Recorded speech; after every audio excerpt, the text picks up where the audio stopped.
seja um movimento hidráulico, supor, e eu quero que ele movimente, eu aciono hidraulicamente, ele vai movimentar. Então o óleo foi lá, impulsionou ele, trabalhou e volta para onde aquele óleo? Vai para onde?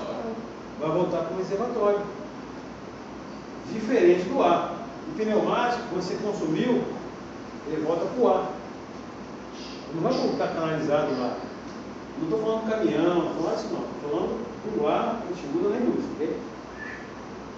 Vai para o ar, e depois quando você pega de novo o ar e volta com ele.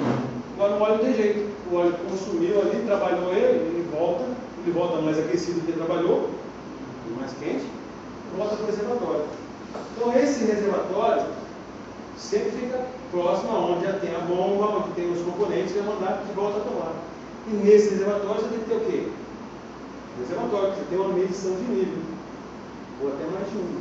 Você conhece até mais de duas, até, dependendo da criticidade, porque imagina só, menos esforço. Você está fazendo menos esforço assim,